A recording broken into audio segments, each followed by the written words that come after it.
Welcome to the 1-year anniversary celebration. We've been celebrating all week, but this is officially the day that we began 1 year ago, and we're starting it just like we started back then with our very special guest. I would like to welcome Corning Mayor Bill Boland. Thanks so much for being on the show. Thank you, Frank. Always great to be with you, and happy 1-year anniversary. Can you imagine it's been 1 year? That's terrific, man.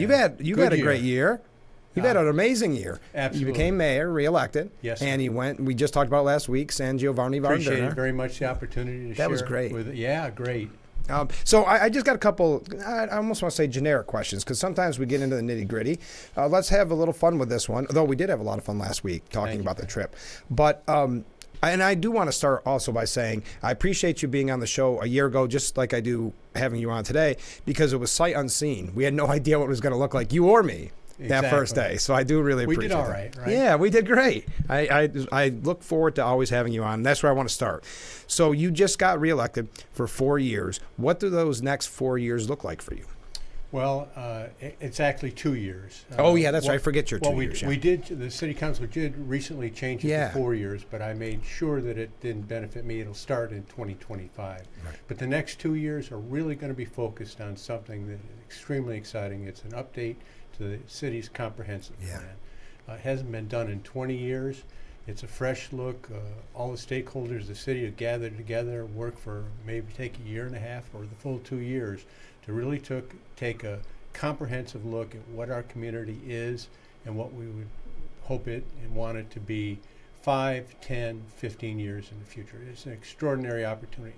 Extremely exciting. And it's really been a passion of yours, because I know we talked about it on the original interview a year ago, that this has really been your focus and your goal for quite some time. Absolutely. Again, hasn't been done in 20 years, so this is our opportunity to go at like 30,000 feet and look and say, take inventory of where we are as a community and where we want to go, and really define our future for ourselves. And you think about how much has changed in 20 years. So it's and Corning itself, I mean, it's always evolving in a way. So to get an opportunity like this, I think is really kind of unique. It is indeed. I feel, it's a special opportunity, and really looking forward to it, working with, as I said, a broad range of stakeholders and interested people, including the public.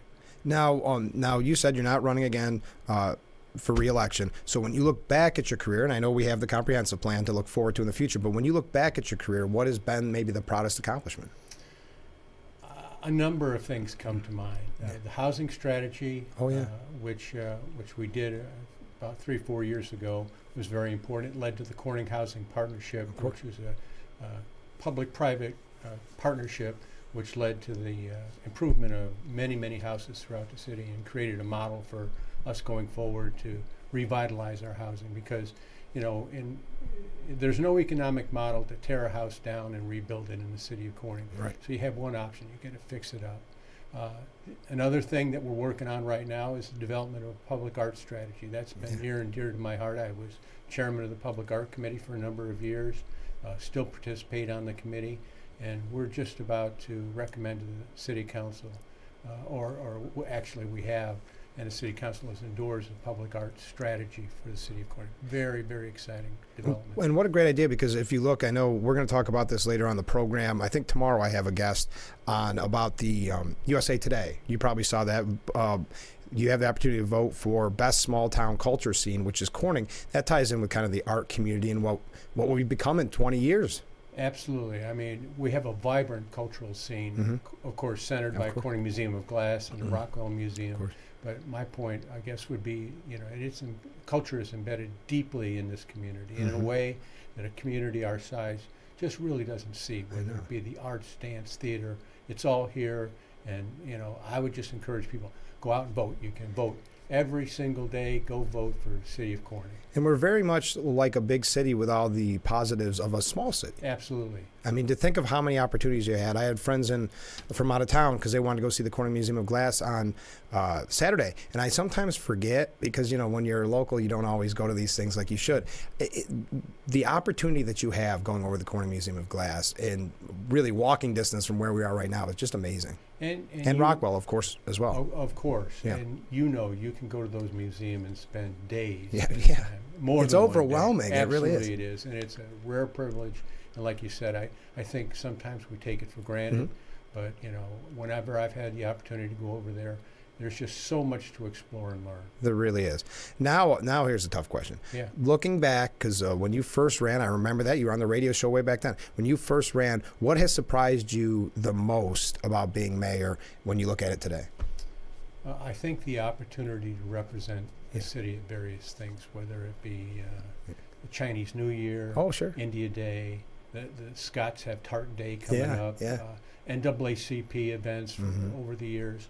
The opportunity to represent the city. In most cases, I have the opportunity to say a few words. Right. I always appreciate that and look forward to reflecting on, what might be, something good to say and sharing that with people, but mostly to represent the city. And, there's another thing that politicians get kidded about, ribbon cutting. Of course. But when you think about a ribbon cutting, what does it represent? It represents progress, the evolution of our city going forward, people being hopeful, confident, that's a great surrounded point. by people who support them and want them to succeed. And that's a privilege in and of itself that I enjoy. Well, and all that you mentioned, ribbon cuttings and all the amazing events that we have in Corning and in the surrounding area, not to keep kind of reiterating this, but we are lucky. And like you said, it does show a sign of growth. It shows really where we're headed as an area. Absolutely, no. I mean, and we're a constantly evolving community. Yeah. I mean, Market Street over the years, Frank, it's just, gone from one thing to another, but always evolving.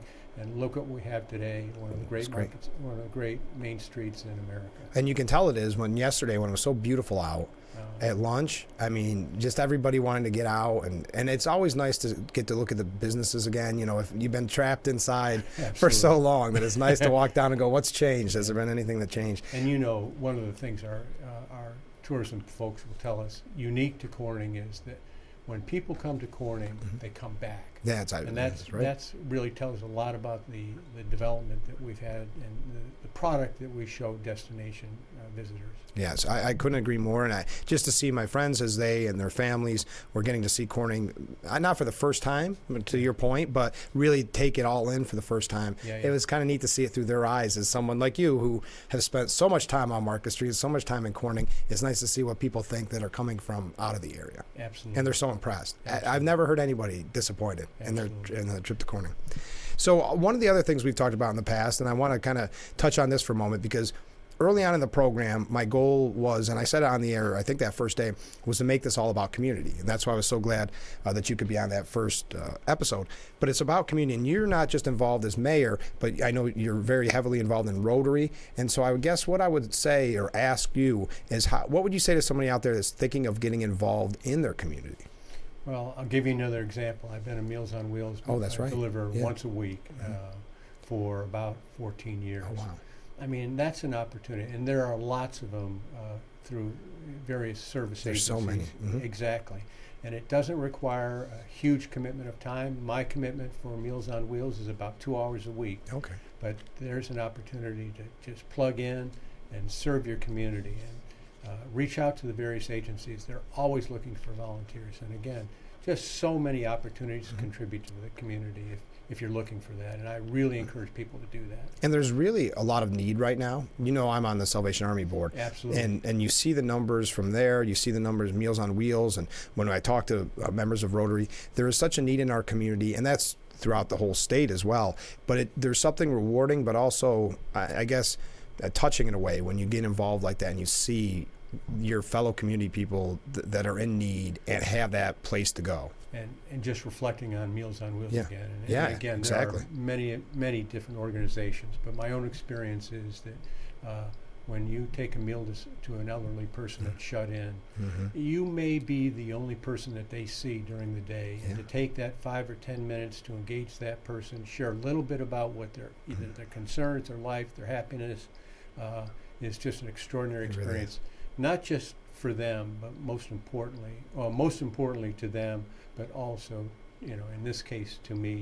Of course. And again, there is need. So get involved. So that's what, I guess my next question would be is, what originally made you get involved? Where you said, I want to, run for office. I want to get involved in these community projects. Because I think a lot of people, it's that first hurdle that's the toughest. And then once they get involved, they're so happy that they have. Absolutely. I mean, my history, my dad was the city editor of the Corning Leader for about 16 years. His beat, before he became city editor, was the city. Okay. He was a guy about town. He would go to everything. His beat was the city. Yeah. So this, that. That's a good guy. And he would drag us around. So that kind of that's in our blood. That's in our DNA. So when I came back in 2009, it didn't take me long. I've had a love affair with this city, of course, all my life. Yeah. So it was just a natural thing to do. And back to your point, you can never truly leave, right? No, you're always going to come back. New York. That's Corning. So my last question for you. This is the toughest one I've got for you. I need a few seconds. Oh no, okay. You want to start with that? I do. I'm sorry. Last time we jumped right on the air. That's my fault. Exactly. It was San Giovanni. Oh yeah. Thank you again for the opportunity to do that. I didn't know at the time. I'd like to share the San Giovanni Belladonna Sister City Committee pasta dinner and piano concert is Tuesday, April 16th at the high school. Oh, coming right up. Great Italian food, of course, but this year a very special performance by renowned pianist Andrea Turini from San Giovanni, making a special stop on his U.S. tour. As an added bonus, there will be performances by some of our very accomplished students. The price is $20 for the dinner plus the concert. For the meal only is $15. You can eat in or take out, or the concert only at $10. So get tickets at Brown Cigar Store, or go to our Facebook page, search for Corning Sister Cities Association of Corning, New York. That's Corning Sister Cities Association of Corning, New York. And I have one last thing. You got time? Of course. Right. I sit back. I'm ready. Lastly, Frank, on the occasion of this celebration, I present to you a pin of the city of Corning. Well, thank you. This is presented to you in recognition of your ongoing contribution to Corning and surrounding communities, to bring civil and balanced discussions of the many issues, ideas, parts, and challenges of our civic life together. I hope you will accept this and wear it from time to time as a reminder of our encouragement to you to continue to bring us positive and interesting programming each morning, as you have over this past year. Wow. And surely, Frank, that reason for presenting this pin to you is very important. But it's arguably not the most important. Some would make the case, one that I have heard, that your most significant and important contribution is the dogged and pivotal role you played in getting Corning native rock and roll legend Duane Eddy into the Steuben County Hall of Fame. Well, thank you. That, my friend, is your enduring legacy. And I understand Duane is 85 now. Yep. But if he is still able to travel, please reach out to him and express to him that his hometown of Corning, New York, would love to see him again, and we would welcome him home. I actually just talked to him the other day to tell him about this. So I don't know if your camera can pick that up. Maybe you can. Oh, that's beautiful. Yeah, absolutely. And I'll be wearing it when we come back from break. I'm not good at that yet. It's only been a year here to try to get on camera. Well, thank you. That means a lot to me. You didn't have to do all that. Well, it's our pleasure, Frank. And I am going to definitely reach out to Duane and tell him, and he knows he's always invited. Great. He's always invited. Does he still play? Yeah. I actually saw him in concert. This was a couple years, right before COVID. Maybe we get him up to one of the venues. Hey, I'll put the bug in his ear. That'd be Sounds great. good. Thank you, Mr. Mayor. I You're appreciate very this, and we'll have you on again soon. Congratulations. All right, thank you. We'll be right back with Frank is Speaking. Stay with us. How appropriate, that beautiful view of Market Street after talking with the mayor as we broadcast live from the Hesselson studio. I knew I picked the wrong. There we go. I think that looks good. Thank you to the mayor. I might switch there. Thank you to the mayor for being on the program. This is, if you're just joining us, the 1-year anniversary celebration. Now, I know we've been celebrating all week, but this is actually the day that we began broadcasting 1 year ago, and the mayor was our first guest, so I really appreciate that. We have a couple other guests this morning. I know I'm going to be running a little late, so I hope that you'll bear with me. I've got to take another short break. Wow, look at all these waves coming in. Oh, thank you for the congratulations. I also received a good morning on the official 1-year anniversary of radio on TV and a virtual wave, so thank you to everybody with your kind words. I'd also say Thank you to all of our guests who have been just so wonderful and moving their schedule around, especially when it comes to Assemblyman Phil Palmesano, Senator Tom O'Mara, and Assemblyman Chris Friend, because they are in Albany right now. So in full disclosure, some interviews are pre-recorded, but I wanted to celebrate with guests that have made this show, I think, really unique, and also guests that I just really enjoy talking to. We're also going to hear from Sheriff Jim Allard. This is not on just today's show, just to warn you, but we do have a lot of guests for the rest of the week. So thank you again to the mayor for this amazing pin, and I'm going to move it for the next break. But first we have a quick chat with Assemblyman Phil Palmesano, who actually, and this is in full disclosure, pre-recorded this the other day because he was on his way to Albany. But he wanted to stop in the studio and say hi. So I do really appreciate that. And that's when we come back from break. So stay with us. Broadcasting live from the Hesselson studio on the 1-year anniversary celebration of Frankly Speaking. Stay with us. Welcome back to Frankly Speaking here on YDC TV. Big Fox, the special 1-year anniversary edition, and joining us for the 1-year anniversary, one of our favorite guests, Assemblyman Phil Palmesano. Good morning, Phil. Good morning, Frank. Happy anniversary. Of course. I want to mention, just in full disclosure, this is pre-recorded because you're on your way to Albany, and I appreciate you taking the time out. So I thought what we do is something a little different. I'm going to ask you questions we don't always have time to get to. How's that sound? Sure. Okay. Let's start first. I don't know if people can see it, but you have a button on Power of 3. What does that mean? Oh, yes. This morning, myself, Senator O'Mara, Assemblyman Friend, we were at a legislative breakfast with ELNOS, and that's really to promote and support after-school programs for our youth. And the Power of 3 is their theme because we know our kids after school, what happens after 3 o'clock, right, for those 3 hours before their parents might get home from work, right, is really critically important. And how helpful it is to have a safe, reliable place for our children to go to after school, so they know that they're around people that they can talk to, that right, they can trust and study with, play with, things like that. And that just to emphasize the importance of that after school funding for our kids to support that. And I think this is something that really the business community should get behind, our teachers union should get behind. I'd love to see a collaboration because right, businesses want productive employees, and yeah, the only way that our employees will be productive if they know their children are a safe, reliable place when they're at work, and that they're being taken care of, and that they're in a okay. Yeah. So I think that's important. Our teachers would know it's important.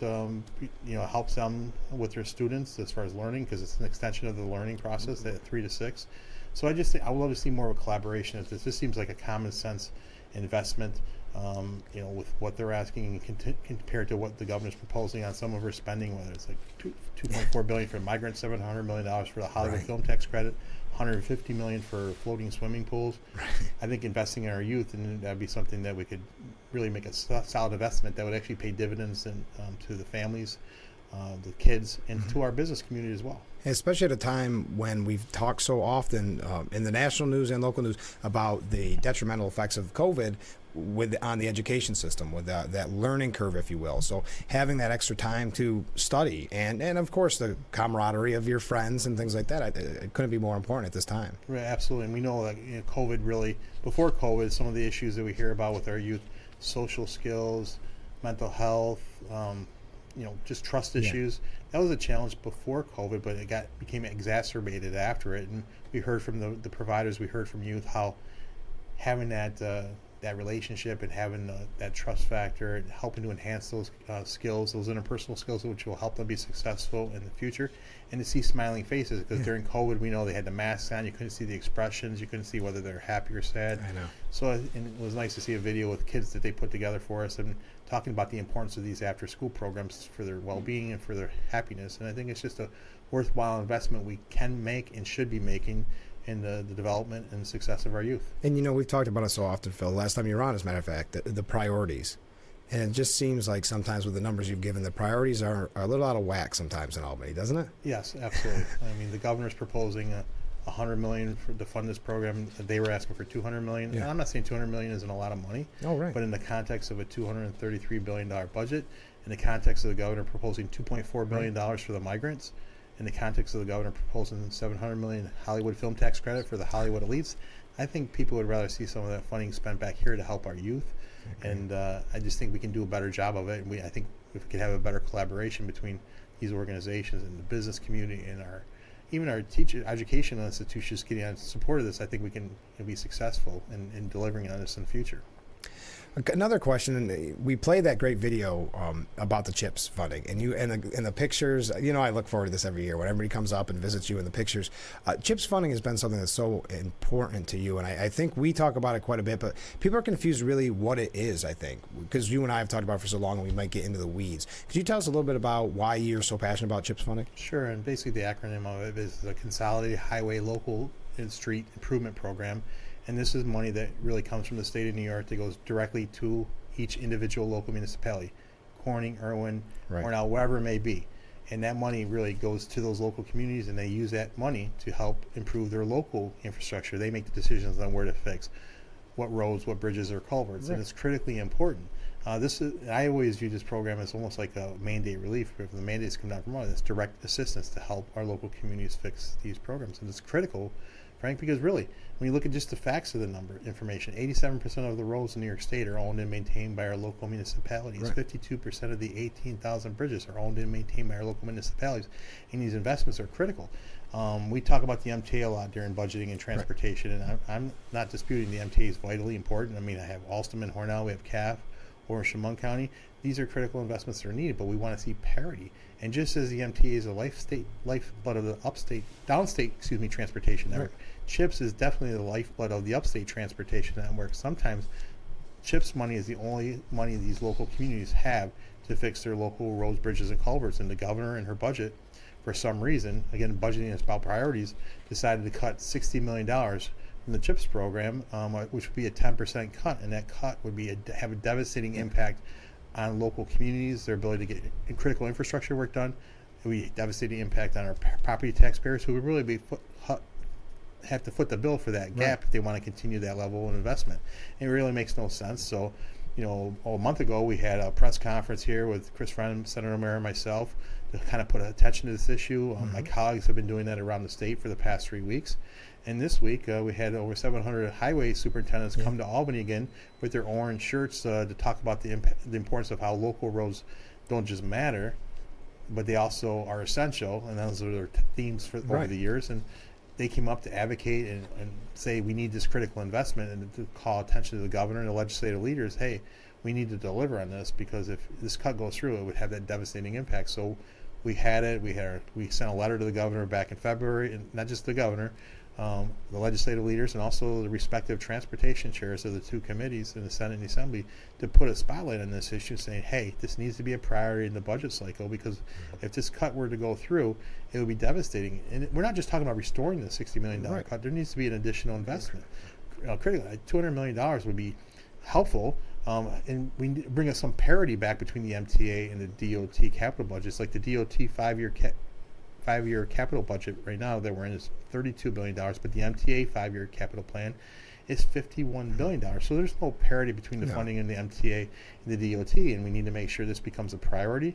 And this investment, because the other thing that's really hurt our local communities, the Federal Highway Administration has announced over the past 30 months, 2.5 years, the Highway Construction Cost Index, which is basically the inflationary increases to the highway departments, has increased over 58%. So any money that we get and help them with an increase has been eaten away by the inflationary increase, just like people see basically in their own pocketbooks, whether they're at the grocery store or at the gas pump. So that's why this is overly needed, and our people up here deserve to have some of their state tax dollars come back to fix their local roads, bridges, and culverts, their local infrastructure, just like the folks downstate want to see their dollars come back to downstate to fix their infrastructure. When you think about, again, priorities, when it comes to taxpayers, what do they want to see more? They want to see good roads, right? I mean, that always, especially this time of year, that's all the complaints you hear about. Right. I've done so much damage on my car hitting these potholes, things like that. And it also goes back, and we talked about it many times, just the safety aspect of it. This is where you and your family are driving every single day. Absolutely. I mean, how many of us put our kids on a school bus every day that goes over a local road, bridge, or culvert? We need to be proactive, not reactive to a tragedy. And the numbers out there show that we need to do this. The comptroller's report from a couple of years ago said we have over $89 billion with a B of unmet local infrastructure needs, including $27 billion in local bridge need. TRIP is a transportation advocacy group. They came out and they do a study every year saying it costs New York drivers over $36 billion annually, more than $3,600 per driver, in increased costs, whether it's fixing your vehicle, maintenance on your vehicle, because of bad roads and conditions. And we see that it's deteriorating over and over again. So, and even the town highway superintendents came out with an updated study saying there is a $2 billion gap in local infrastructure needs outside of New York City. So the need is there, it's warranted, it's justified. You take the need plus the inflationary increases and impacts it's had to our local communities and property taxpayers.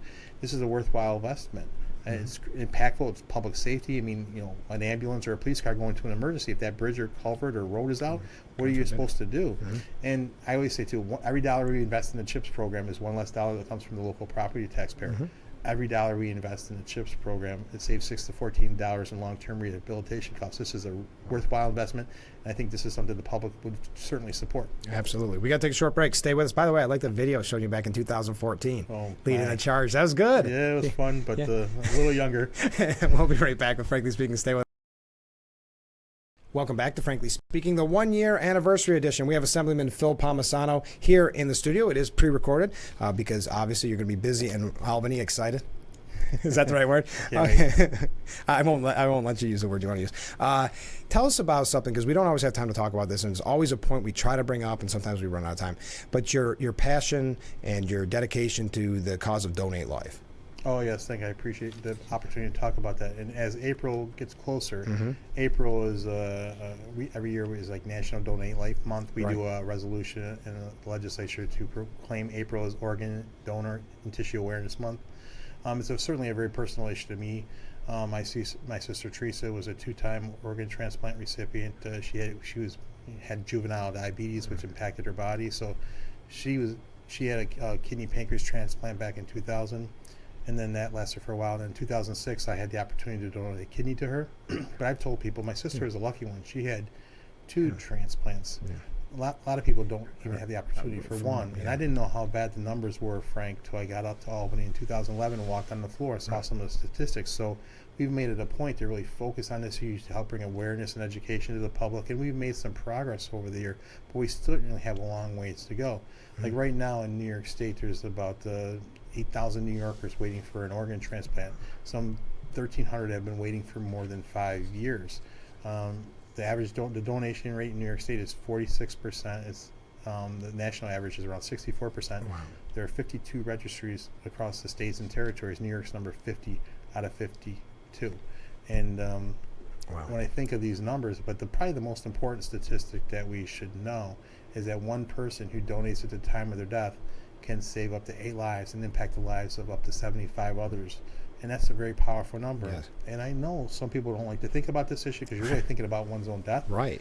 But think about those statistics I just gave you, and then think about it. What if it was your mom or dad, brother or sister, husband or wife, or God forbid, your son or daughter, and they were needing a life-saving organ transplant, and you heard some of these numbers? It might change your perspective on trying to get involved and register. And like I said, we've made tremendous progress over the years. Like, for example, Lawrence Law was named after a brave 12-year-old heart transplant recipient who then became basically the face of this issue, the most powerful. They talk about lobbyists and advocates, one of the most powerful young voices I've ever seen. She got Lawrence Law implemented, and that's right when you go to the DMV to get your license. Right. You have to answer a question. Do you want to be an organ donor? You can answer yes or skip the question. You don't have to say yes, but you have to answer the question, because if you skip the question, it still continues later on, and you can ask later. But if you don't answer the question, they won't process your license. That's helped tremendously. I'm sure.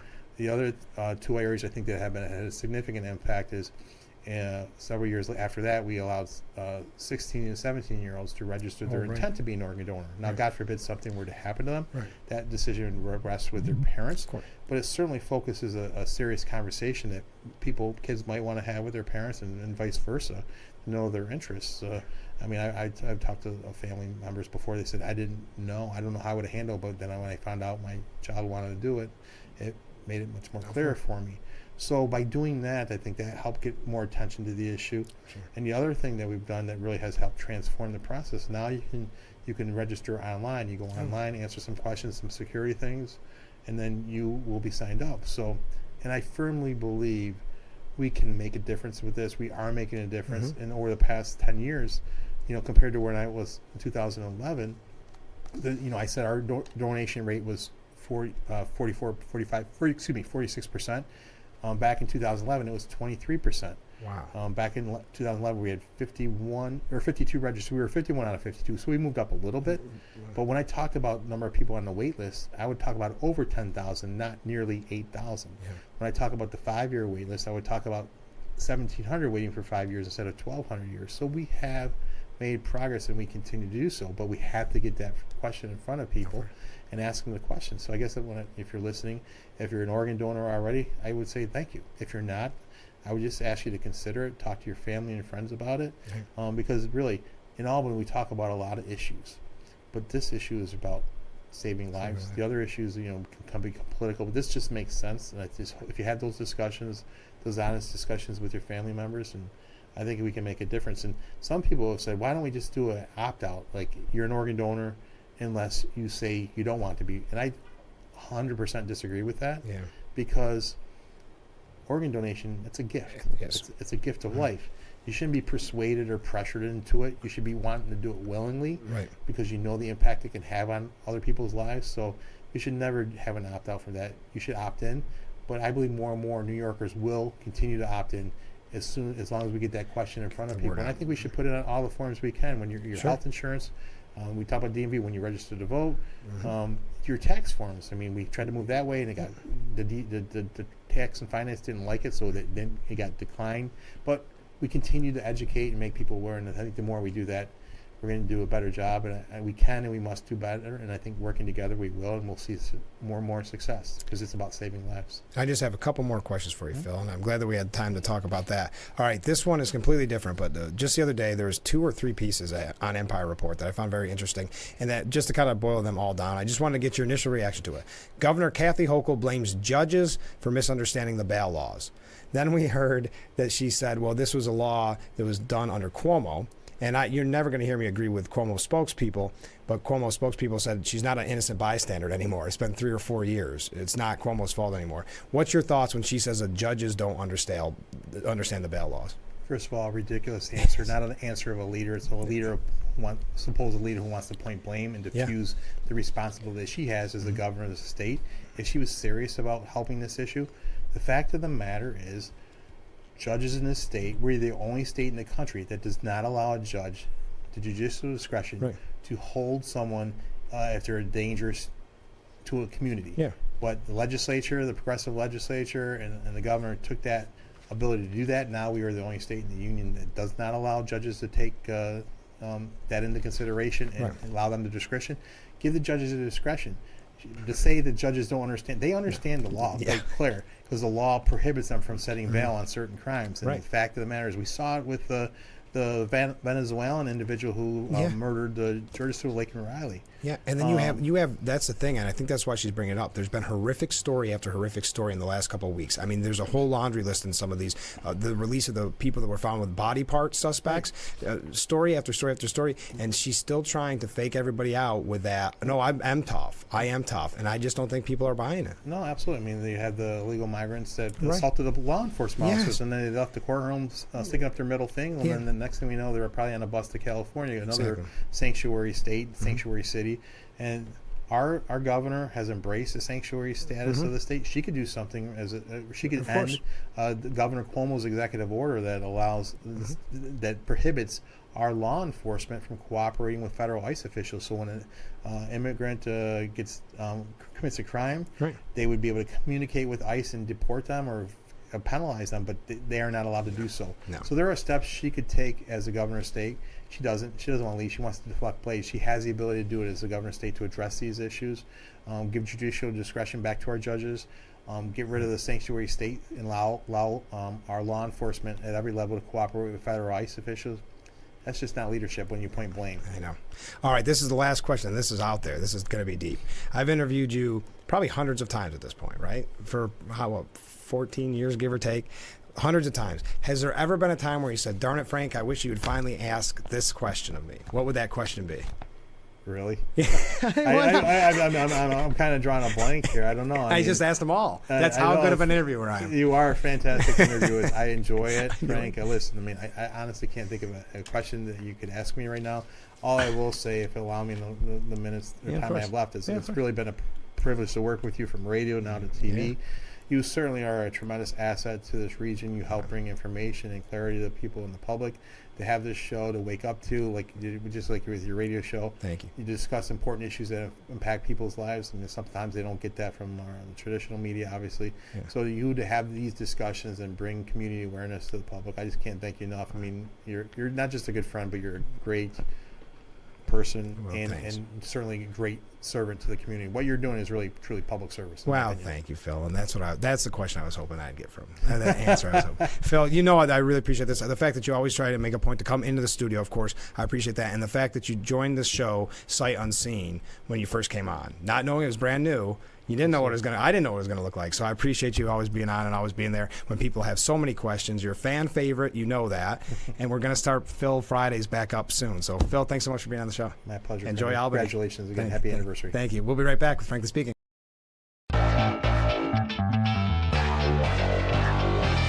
Welcome back to Frankly Speaking, the 1-year anniversary edition, right here on WYDC TV Big Fox. And joining us, Sheriff Jim Allard. Thanks so much for being a part of this. Absolutely. It's a beautiful day in Steuben County, Frank. It always is. I was thinking, I've had an amazing year. 1 year in, had a lot of fun with this. I love the show. You've had a very different 1 year.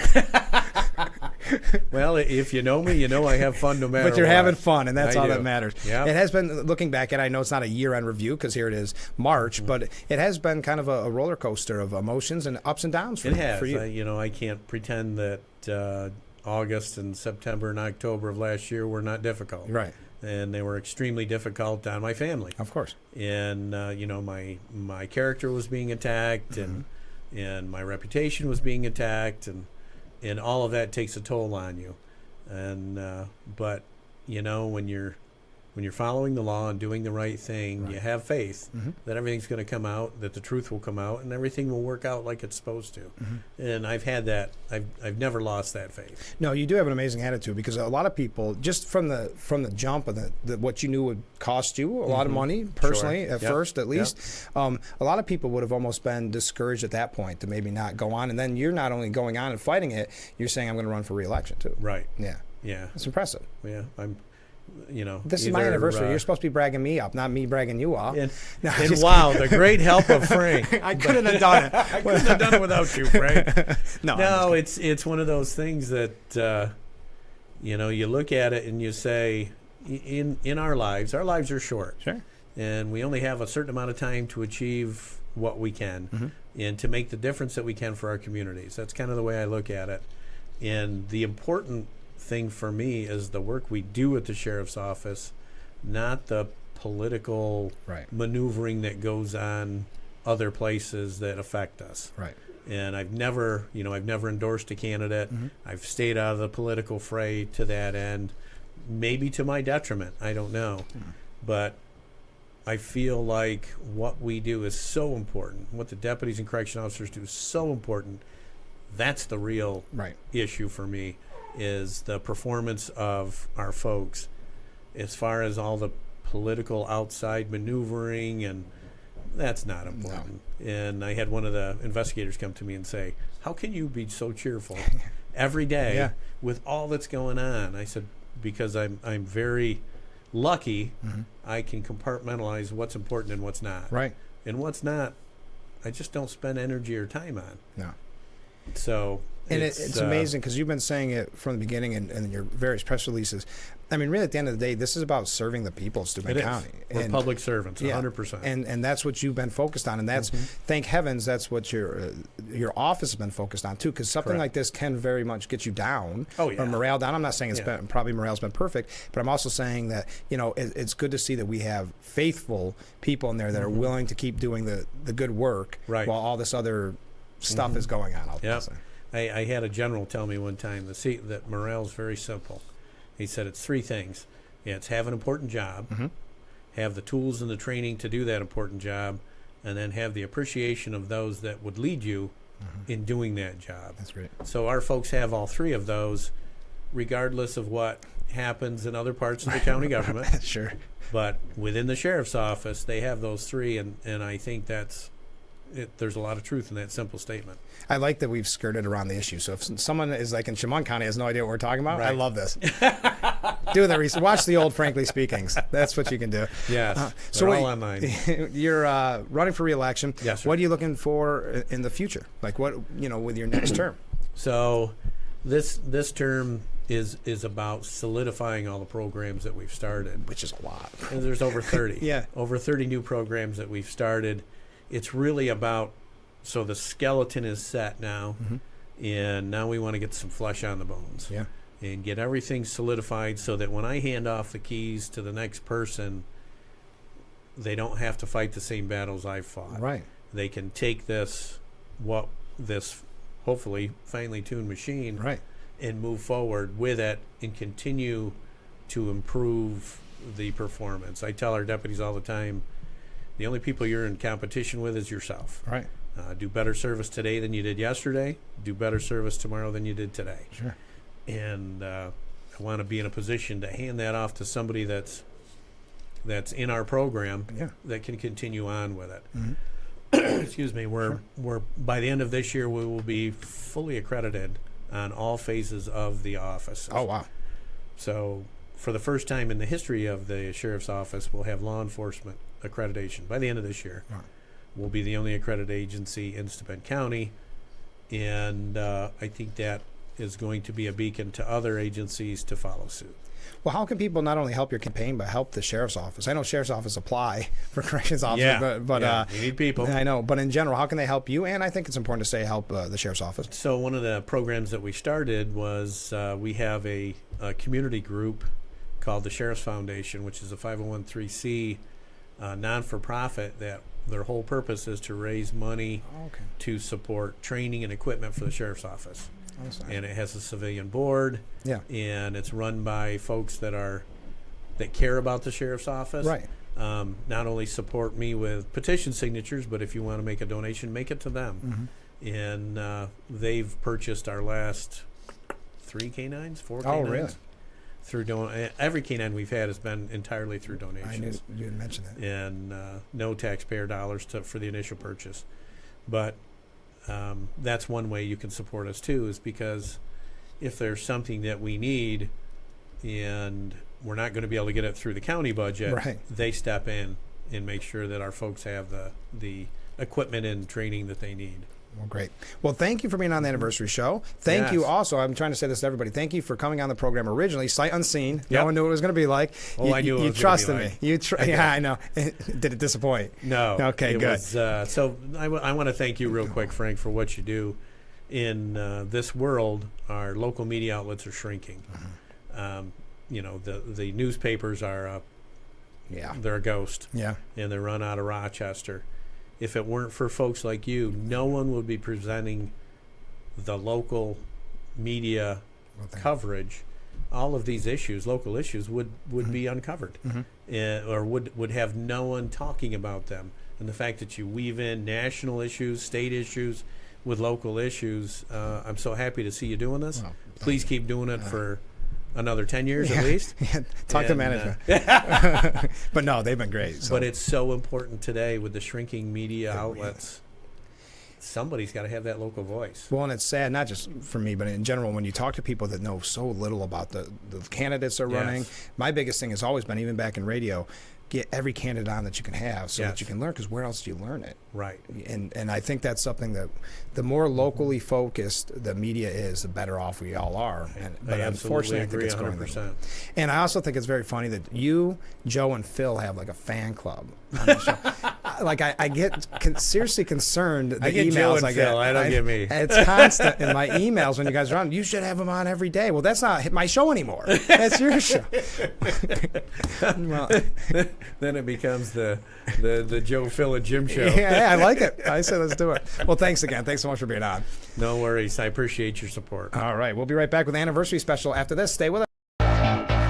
Broadcasting live from the Hesselson studio. It's the 1-year anniversary edition of Frankly Speaking. What a star-studded lineup today's broadcast brought. I want to thank all the people that reached out for congratulations or to send waves. We've got this comment, which I appreciate very much. Wow, a blockbuster of a show. Great guest lineup. Thank you, Frank. No, thank you. We're going to go through our thank yous here in just a moment. If you're just joining us, I did receive the pin to the city from the mayor, and I appreciate that. So what an exciting day to have this fall on, as last night you had Trump clinching the Republican nomination for president, scoring enough delegates, of course, and you had Biden clinching the Democratic nomination for president. So now we have the matchup. We are in it, in the thick of it, if we weren't already. Hey, good news for Biden, by the way. According to Stephen Collinson from CNN, in their ever fair manner, Biden has shelved the age issue for now, so we don't have to worry about it any longer. The president's vigorous State of the Union address has partly reset the political narrative and is still delivering dividends. The primetime look at Biden in his element, dominating the stage, offered a robust counter image to the one Americans have sometimes seen, yeah. Not being reported on, though. Hey, what did you think? And I know I'm out of time. What did you think? If you want to comment, the number's still on the bottom of the screen. I'll check it at any time. RFK Jr. considering Aaron Rodgers, of course, Jets QB, or ex-WWE star Jesse Ventura as his running mate. Also on the short list, Tulsi Gabbard, Senator Rand Paul, and Andrew Yang. But apparently the last three have turned it down. I've got to be, full disclosure, not a huge fan of Jesse Ventura at all. I'm not sure if that takes it into a weird circus position if RFK, well, it's already an uphill battle, we know that, but if RFK Jr. goes that move, it could be some credibility issues. Finally, Ken Buck is set to retire from Congress next week. He never let Mike Johnson know. But that's just a quick update. Thank you to all of our guests. Thank you to Assemblyman Phil Palmesano. Thank you to Sheriff Allard. And thank you to Mayor Bill Boland, who started this program with us 1 year ago as my first guest, and repeating it 1 year later and giving me the pin to the city. Thank you so much. But most importantly, thank you for watching and being with me for this year. I can't wait what the future holds. So please tune in tomorrow morning starting at 7 for Frankly Speaking.